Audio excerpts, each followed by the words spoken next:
The fluorescent lights of Thompson's Mart buzzed like dying wasps. It was 11:47 on a Tuesday night, and the rain hammered the windows so hard it sounded like the sky was trying to break in. Daniel Carter stood near the magazine rack, hands wrapped around a paper cup of coffee that had gone cold 2 hours ago. He wasn't a customer, he was a ghost, a man with nowhere else to go. At 58, Daniel had perfected the art of invisibility. Keep your head down, don't make noise, don't take up space. 12 years on the streets taught you that survival meant becoming nothing. But tonight, something was pulling his attention away from the safety of silence. At the checkout counter, a mountain of a man was losing a battle he couldn't win. Ryan Mitchell stood 6'5", 280 pounds of leather and ink. The Hells Angels patch stretched across his back like a warning label. His basket sat on the counter. Bread, milk, soup, baby formula. His card declined for the third time, and the young cashier's hand was creeping toward the panic button under the register. "I'm short $8.25, Ryan said, his voice cracking. Sweat beaded on his forehead despite the store's Arctic air conditioning. Behind him, the line was growing restless. A woman in scrubs clutched her purse tighter. An old man muttered something about those people just loud enough for everyone to hear. The whispers spread like poison. He's probably stealing. Look at that patch. Call security. Emily, the cashier, was 19 and terrified. Her finger hovered over the button. Ryan's hands shook as he separated the baby formula from the rest. "Just this," he said quietly. "My daughter needs it." But the damage was done. The crowd had decided who he was before he opened his mouth. A woman spoke loud enough for the whole store to hear. Probably spent it all on drugs. Another voice should have thought about his kid before joining a gang. Daniel watched Ryan shrink, watched this giant of a man fold into himself like he was trying to disappear. Daniel knew that posture. He'd worn it every day for 12 years. He looked down at the 8 crumpled bills in his jacket pocket. 5 days of collecting cans. 5 days of walking until his feet bled in boots, held together with duct tape. He'd been saving for cold medicine. The cough keeping him awake was getting worse, but something in Ryan's face stopped him. The desperation, the shame, the look of a man drowning while people watched from the shore. 12 years ago, Daniel had been that man, and nobody had thrown him a rope. His legs moved before his brain caught up. The line parted as he walked forward. People stepped back like he carried disease. He reached into his jacket and pulled out the 8 bills. They were damp from rain, soft as tissue from being folded too many times. Without a word, he placed them on the counter next to Ryan's basket. The store went silent. Even the fluorescent lights seemed to stop buzzing. Ryan stared at the money, then at Daniel. His mouth opened and closed like a fish pulled from water. "I can't," he whispered. "You can," Daniel said. His voice was quiet but steady. "Take it." Emily's eyes darted between them. Behind them, phones came up. Everyone was recording now. Ryan tried to push the money back. "No, man. I'll pay you back, but I don't need you to," Daniel said. Then he did something he hadn't done in 12 years. He turned and faced the crowd. 15 people stared at him like he was performing a miracle. His heart hammered against his ribs. 12 years of staying invisible, and now he was standing in the brightest lights in the store. "You look at him," Daniel said, and his voice carried to every corner, "and you see trouble because of the leather, because of the patch." Ryan stood frozen behind him. "You look at me and see worthless because I don't have a home, because my clothes are dirty?" The woman in scrubs looked at her shoes. But how many of you would empty your pockets for a stranger? Silence. Dead, heavy silence. How many of you cross the street when you see me coming? How many times do you push people down just so you can feel like you're standing taller? The old man stopped muttering. The teenager lowered his phone. Daniel picked up Ryan's basket and handed it to Emily. Ring him up. Emily nodded, her hands steadier now. She scanned each item. The beeps echoed in the quiet store. Daniel didn't wait for thanks. He turned and walked toward the automatic doors. They wheezed open, and cold October air hit him like a fist. He'd made it 3 steps into the parking lot when he heard boots pounding behind him. Hey, wait! Ryan caught up, clutching the plastic bag like it contained gold instead of groceries. Rain soaked through both their clothes in seconds. Why? Ryan's voice was thick with something he hadn't felt in years. You don't even know me. Daniel stopped under a yellow streetlight. Water dripped from his hair into his eyes. Because somebody should have done the same for me once, he said quietly. They stood there, 2 men the world had written off. Rain falling, the neon open sign flickering behind them. Ryan shifted the bag to his other hand. His leather jacket creaked. I'm Ryan Daniel. Ryan dug into his wallet and pulled out a business card worn soft at the edges. Mitchell's Auto Repair. He pressed it into Daniel's hand. If you ever need anything, he said. Anything at all. Daniel looked at the card. Such a small thing. Thank you, he whispered. Ryan climbed onto his bike, a battered Harley that coughed to life. That thing you said in there, Ryan called over the rumble, about somebody should have done the same for you. What happened? Daniel folded the business card carefully and slipped it into his jacket pocket, right next to the empty space where $8 used to be. Long story, he said. Maybe you'll tell me sometime. Maybe Ryan's taillights disappeared into the rain. Daniel stood alone in the parking lot, soaked to the bone, broke, exhausted. But for the first time in 12 years, he felt like he'd done something that mattered. What Daniel didn't know was that someone had filmed everything. A 19-year-old girl named Chloe Martinez sitting in her mom's car outside the hospital. She'd captured it all. The confrontation, the crowd's judgment. That moment when a homeless man stepped forward like he was stepping into fire. Now the video sat in her drafts. Her thumb hovered over the post button.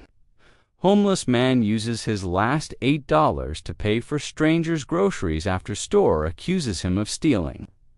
This is what humanity looks like. She pressed post at 12:38 a.m., then she locked her phone and went to sleep. By 6 a.m., she had 372 notifications. By noon, 500,000 views. By that evening, 3 million. The video was trending, comments flooding in faster than anyone could read them. This restored my faith in humanity, that man is a hero. Does anyone know who he is? People were sharing it everywhere. Twitter, Facebook, Reddit. The story was jumping platforms, spreading like wildfire. Someone enhanced the audio so you could hear every word Daniel said. How many times do you push people down just so you can feel like you're standing taller? That line was everywhere. Screenshots, quote tweets, art. Someone painted it on a wall in downtown Portland. The comment section became a war zone and a church service all at once. People fighting, crying, sharing their own stories. I was homeless for 3 years. A stranger bought me lunch once. I never forgot. I judged a man in a store once. I think about it every day. The video had cracked something open, something raw and real that people had been keeping buried. And buried in the threads, a comment that would change everything. I know the biker. That's Ryan Reaper Mitchell from the Portland Hells Angels chapter. I'm sending this to my president. Big Dog needs to see this. The comment had 300 likes.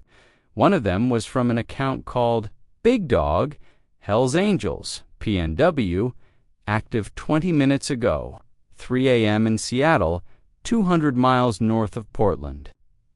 Marcus Big Dog Thompson sat in the clubhouse, phone in his massive hand, 6'5", 250 pounds of muscle and gray beard. President of the Pacific Northwest Hells Angels. 55 years old, and he'd seen everything, but he'd never seen anything like this video. He'd watched it 4 times now. Each time, his chest got tighter. Ryan Mitchell, one of his brothers, standing in a store being treated like trash, begging to buy milk for his daughter, and some homeless man, nobody, nothing, invisible, stepping up when everyone else stepped back. Big Dog's jaw clenched. He opened his contacts and started texting. Church meeting, emergency, 6A.M. Code red. All officers present. No excuses. One by one, the responses came in. Copy that, boss. I'll be there. What's going on? Big Dog didn't answer the questions. He just sent the video and waited. The replies came faster. Holy, that's Ryan, who's the old guy. That homeless man is more of a brother than most people I know, someone wrote. Big Dog typed slowly. Meeting is about respect, and what we do when someone shows respect to our family. He put the phone down and walked to the back office, opened the safe, pulled out the chapter ledger and the emergency fund. By the time the sun came up, he had a plan. By the time his brothers arrived, he had a mission. 6 a.m. sharp. The clubhouse door slammed open. 80 pairs of boots hit the concrete floor. Leather vests, patches from Seattle, Tacoma, Olympia. Men who'd ridden through the night on Big Dog's orders. Nobody questioned, code red. The room smelled like motor oil and old leather. A brood smell, a brotherhood smell. Big Dog stood at the front, near the projector screen, arms crossed, face like stone. Sit down, he ordered. Chairs scraped. Men settled. The room went quiet, except for the hum of the ancient refrigerator. Big Dog picked up the remote and hit play. The video filled the screen. Thompson's Mart, Ryan, at the checkout. The declined card, the whispers, the crowd closing in like wolves. Then Daniel, stepping forward, placing 8 crumpled bills on the counter. The room was silent as a grave. When Daniel turned to face the crowd, when his voice filled the store, someone in the back whispered, "Damn." The video ended. Big Dog let the silence sit for 30 seconds. Let it burn. That, he finally said, is Ryan Mitchell. Portland chapter. One of ours. Heads nodded. Standing in that store, begging, being treated like garbage because of this, Big Dog tapped his own Hells Angels patch. Because of what we wear, what we represent, the anger in the room was thick enough to choke on. Every single one of us has been there, Big Dog continued. Every one of us knows what it feels like to walk into a store and watch people lock their car doors. Damn right, someone muttered, and then Big Dog pointed at the screen, frozen on Daniel's face. This man, this homeless man with nothing, steps up. He played it again, just that part. Daniel placing the money down. He didn't know Ryan, didn't know us, didn't know if Ryan was dangerous or kind or anything. Big Dog's voice cracked slightly. He just saw a man being judged for his appearance, and he said no. The room erupted, fists on tables. Hell yeah, that's real. Big Dog raised his hand. Silence fell. This man, Daniel Carter, saw past the patch to the person underneath. His eyes swept the room. How many civilians have done that for any of you? Silence. Exactly. Big Dog nodded. Brothers, we talk about respect, about brotherhood, about family. He tapped the screen. This man showed more respect to our family than most blood relatives ever have. Jake Hammer Williams stood up, 6'3", arms like tree trunks. So what do we do, boss? Big Dog smiled. Not a friendly smile, a purposeful one. We show respect back. The room exploded. Big Dog pulled up his phone and connected it to the projector. I spent the last 3 hours digging. Daniel Carter, 58 years old, used to own Carter's Hardware right here in Portland. A photo appeared, a brick building, warm lights, a beautiful store. Winter 2010, 45,000 in merchandise stolen, no forced entry. Insurance denied the claim, said it looked like fraud.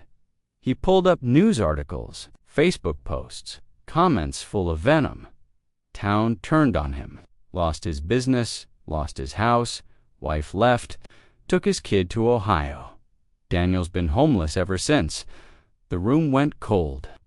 12 years, Big Dog said. 12 years, sleeping on streets. He pulled up another image. The lot where Carter's Hardware used to be, empty now. Weeds growing through cracked pavement, a for sale sign. Still empty, still for sale. Tommy Wrench Morrison leaned forward. What's the asking price? $180,000, Big Dog said. Not for 80 brothers. I already talked to the accountant. We got $60,000 in the emergency fund. If every brother here kicks in $1,500, we're there. The room went still. $1,500 wasn't pocket change. But then Jake stood up. I'm in. Another voice. Me too. Count me in. Within 60 seconds, all 80 men were standing, fists raised. We're not just buying him land, Big Dog said. We're giving him back what they stole. His name, his reputation, his life. He pulled up building plans he'd sketched at 4A.M. We build him a new Carter's Hardware right there on that lot. Same spot, same name. When do we start? Someone shouted. Saturday morning, Don. But first, we need to spread the word. I want 300 riders. Phones came out across the room. Within 20 minutes, confirmations rolled in. Eugene, Spokane, Boise, Sacramento. The numbers kept climbing. By 7 a.m., they had commitments for 280 riders. We're 20 short, Jake said. Big Dog's phone rang. Unknown number. This is Big Dog Thompson, name's Carl Bishop, Nevada chapter president, saw the video. Heard what you're planning. We're sending 25 Nevadas 800 miles, Big Dog said. We ride fast. We'll be there Saturday morning, brother. That man defended one of ours. Distance doesn't matter. The line went dead. Big Dog looked at his men. 305. The clubhouse erupted. Big Dog held up his hand. Now, we need to be smart about this. Ryan's already contacted the seller. We're buying the lot cash, closing Friday afternoon. Legal? Someone asked. Completely. 300 signatures on the deed. Every rider who contributes becomes a partial owner. Big Dog smiled. Daniel Carter won't be able to refuse. This isn't charity, it's justice. His phone buzzed. He checked it. Cascade Lumber just pledged $10,000 in materials. Free? Another buzz. Portland Electric Supply, $8,000. No charge. The room started chanting, "Let's go, let's go." Big Dog let them have their moment. Then he raised his hand one more time. Last thing, when we roll into Portland Saturday morning, we do it right. Formation, colors flying. We're not there to intimidate. We're there to honor. Understood. Ryan's leading the pack. What about the homeless guy? Does he know? Big Dog shook his head. Ryan's going to reach out Friday, make sure he's there Saturday morning. What if he refuses? He won't, Big Dog said, because Ryan's going to tell him the truth. That 300 brothers want to say thank you, and you don't refuse family. The meeting wrapped up, men already planning their rides. But Big Dog had one more thing. Brothers, listen. They all turned. This isn't about us feeling good. This isn't about publicity. He pointed at Daniel's face on the screen. This is about a man who lost everything because people believed lies, who spent 12 years invisible, and who still found it in himself to help a stranger. His voice went quiet, dangerous. That's the kind of man we protect. That's the kind of man we honor. Because if we don't stand up for people like Daniel Carter, then what the hell are we doing? Silence. Profound and complete. We ride Saturday, dawn, 305 strong. Big Dog's eyes were fierce. And when we're done, Daniel Carter will have his life back. Saturday morning, 6:45 a.m., Daniel woke to the sound of distant thunder. He sat up on his cardboard bed behind Thompson's Mart. The sky was clear, no clouds. But the rumble was getting louder, not thunder. Engines, his chest tightened. Motorcycles.